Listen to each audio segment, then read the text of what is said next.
Hello. Hello. Hello. Hello.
মধ্য অসমৰ বহাগৰ বিহু ৰঙালীত এই বসন্ত উৎসৱত আটাইতকৈ গুৰুত্বপূৰ্ণ কথাটোৱে হৈছে গোসাঁইলীয়া মেলা উৎসৱ।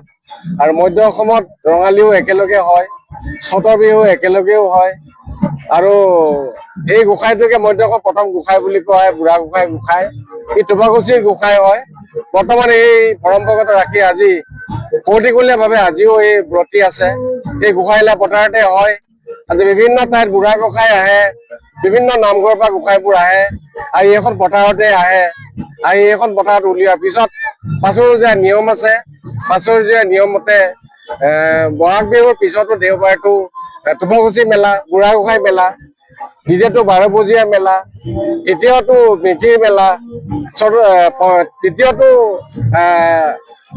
খৰা মেলা, শেষৰ চতুৰ্থটো হৈছে কাইগৰ মেলা। আৰু এই মেলাৰ মাজতে পাঁচু ৰজা, সাধু ৰজা আৰু দাঁতিল ৰজাবিলাকৰ বিভিন্ন মেলাও হয়।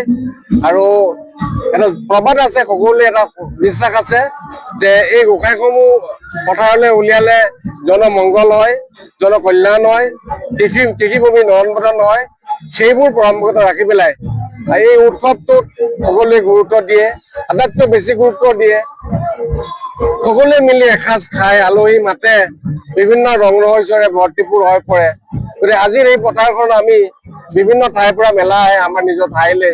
ইয়াত দেহাগুৰি নামঘৰৰ পৰা আহে, টুপাকুচি নামঘৰৰ পৰা আহে, বালিপৰা নামঘৰৰ পৰা আহে। সেইপিনে টুপাকুচি উলিয়াই বেলেগকে উলিয়াই তেখেতলোক, বুঢ়া গোসাঁই উলিয়াই তেখেতলোকৰ তাতেই দেহাগুৰি নামঘৰৰ পৰা ইয়ালৈ আহে। এই গোটেইকেইটা লগ লাগি পেলাই ইয়াতে হৈ আছে তাহান গৃহৰ পৰা। আৰু এই তাহান দেৱৰ যিটো পৰম্পৰা সেইটো আগলৈকে চলি যাব আৰু চলি থাকিব। মধ্য অসমৰ আটাইতকৈ গুৰুত্বপূৰ্ণ হৈছে গোসাঁই উলিওৱা মেলা উৎসৱ।